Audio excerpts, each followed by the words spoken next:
Hello, good afternoon. Good afternoon. I'm going to mix this because my target audience is from Sierra Leone. I'm going to mix a mixture of English and Creole, as the case may be. I wrote this article, if you can look at the date, in January 2023 about proportional representation in Sierra Leone, and they're talking about proportional representation at the moment. Be aware that the data in this article may be out of date. Maybe the new debate and whatever it is, when they finally pass the law, the numbers will change and the figures will change. So buyer beware. So that's the first thing. Secondly, I just want to make it clear to the snarky people sometimes. It's like, I don't have a problem being wrong. I'm an educator. I get things wrong. If you see or you think of what I'm saying or what I've calculated is wrong, show your own working. But I'm willing to stick my neck out, put my name next to my article, and show my working. I don't think there are many people who can do that for whatever reasons best known to themselves. I just thought I'd get this bit out of the way now. My friend will see I'm going on about it too much. Guy, I think I'm protesting too much. Okay, I'm going to leave this bit out about the Supreme Court ruling out that the PR election should be done on PR. Okay, and on the basis of the data that they provided, okay, they used district level voting. So the number of seats a party gets in parliament will be determined by how well it does on a district by district level. That's what the present government, that's what they're in on. So what is proportional representation? Proportional representation is the idea that the seats in a parliament should be in proportion to the votes cast. What we have now is a first past the post. You have a district. If say Amadili gets the most percentage of votes, say 30%, even if everyone else, the total number of people gets 70%, if 30% is the highest, he gets in. It's called first past the post. So even though 70% may vote against you, that person comes in, the person with the 30%, because the next person next to him, say John got 25%, for argument's sake. Okay? We're now in PR. This particular government was voted in first past the post. Not first past the post, proportional representation. And then I did a link of the divided the regions into different districts. The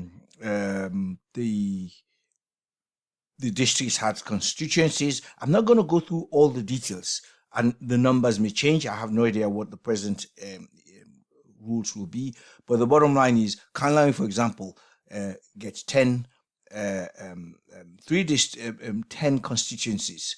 Kenema has 11 and Kono has 9, and so different regions. So this region, that region, and as the case may be. And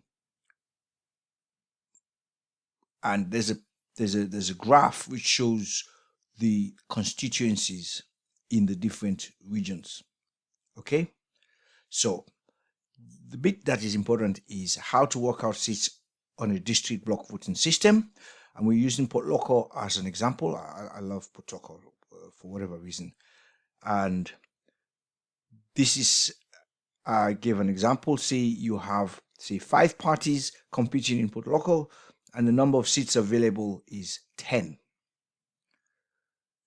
So the number of voters, and I think I got the number from the data, statistics data. I suspect I did, and I said this is an example of what the 5 different parties got in Local. Party A got 27,501 votes, and so on and so forth. I'm not going to go. Party D had 58,000, and then I worked out the percentage, and it comes to 100. And this is the bit that one has to worry about. It's called the threshold percentage. The threshold percentage, it will vary from district to district based on the number of constituencies. That's very important.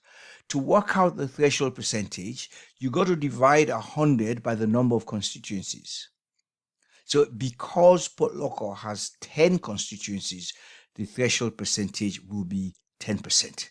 A district that has more constituencies will have a lower threshold percentage. That is important, especially for the smaller parties. If you target an area with very few constituencies, you got to do a lot of work to get that minimum threshold to get a seat. So, if there are 6 constituencies in a district, then the threshold will be 100 over 6, 16.66%. Okay? And then they have a way of working out the number of seats. Okay? So, you remember we used that there are 10 seats available in Port Loko. Of this example that we used, there may be more or less, and so on. So, because Party A had 11.75% of the votes, this is based on the votes that they had, and we worked out the percentage, they would get 10 times 11.75, which is 1.175, and so on. Okay?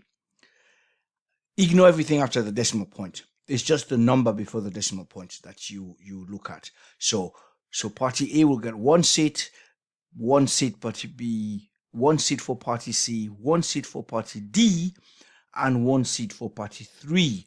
So you Party E. So you end up with 8 seats, with 2 seats remaining. And then they have a rule: any number of the remaining seats will be allocated to the parties in the following manner. The party with the highest percentage, highest decimal fraction, so C with 0.689, there you are, look, C, you get 1.689, the highest decimal fraction, okay, will get the first of the remaining seats. And the party with the next highest fraction, D, 0.489, you probably need a degree in maths to get this all working. We'll get, I don't know if the new law will make it easy, we'll get the second seat. So this continues and all the seats have been allocated, okay? P.S. It gets even more complicated if, unlike this example, some parties do not meet the threshold. They're then eliminated and the remaining parties will share the seats using ratio and proportion. This is what I did for the which I calculated because I wanted to help myself for the last election. Again, all of this might change, all the numbers might change, but I think it is important for people who want to understand proportional representation to start with this article. And I will see if I could print it out as a PDF, because some people might want to just read it out. I'm not going to. Thank you for listening. And as I said, this is my service, to the people who need this kind of help.